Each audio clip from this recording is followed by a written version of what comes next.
Welcome back. The nation's top court rules that Chicago's handgun ban violates the U.S. Constitution. It does not mean, though, that you can go out and buy a weapon today. But what does it mean? Our legal analyst, former Cook County State's attorney Thomas Glasgow, joins us this morning. Welcome back to you, sir. Good to see you. Good to see you. First of all, what did the Supreme Court say, and how does it really affect the Chicago law? What the Supreme Court said was that the Second Amendment, as applied to the 14th Amendment, applies to states, not just the federal government. And therefore, the right to bear arms and to protect oneself in the home is a guaranteed right under the Constitution that the state may not make laws to infringe upon in any way, shape, or form.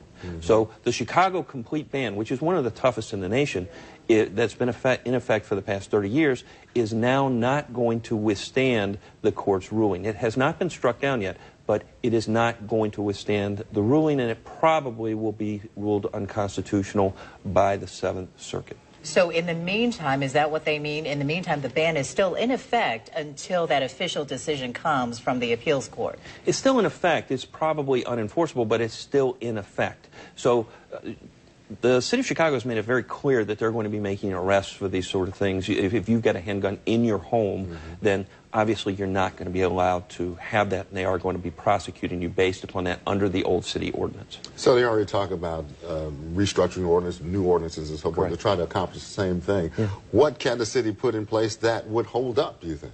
Probably very much like what D.C. did. The Heller case, which was the case before this, is the Washington, D.C. case, and in that case they ended up putting restrictions on certain handguns, such as you had to have it fired for ballistics tests so that they can see the lands and the grooves when a bullet comes out. It makes a certain fingerprint on that bullet, and then you can trace the bullet to that certain gun. Having people have insurance, making people register, making people take classes. These are all things that are perfectly acceptable and probably will withstand constitutional muster based upon the language in both Heller and in the McDonald case that we just heard about. And Thomas, we're curious, what have you heard from people that you know in the law enforcement business that how is this going to affect them? Well, this only extends to having a firearm within your home. And the Supreme Court was very clear on self-defense is a legally recognized defense in all 50 states. And therefore, you're not going to be allowed to take that gun out in your car. You're not going to be allowed to conceal carry. You're not going to be allowed to walk the streets. This is only within the confines of your home.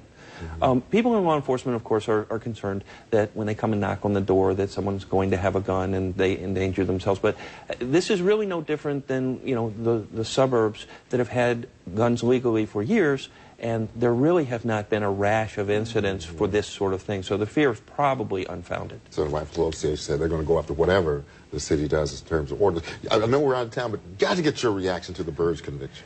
I honestly am not surprised from the accounts that we have talked about. When he testified, he did not come off very well in front of the jury. His story seemed to shift, and I think, as any practitioner can tell you, once you get someone on the stand who does not testify well, the jury does not believe them, and it rests upon their shoulders. You really can't win those cases when your guy does not come off very well in front of the jury, and a credibility issue ensues. That was key, wasn't it? It was. All right. Yeah. Look forward to talking to you next time. Yeah. Thank you very much. It's good to see you. Seems like so much legal stuff is going on in the city right now. Thank you for joining us. Never a shortage. Yeah, I know. Clearing it up for us for a little bit. Right now, we're going to take a break and check weather and traffic for you heading out to Wilmington.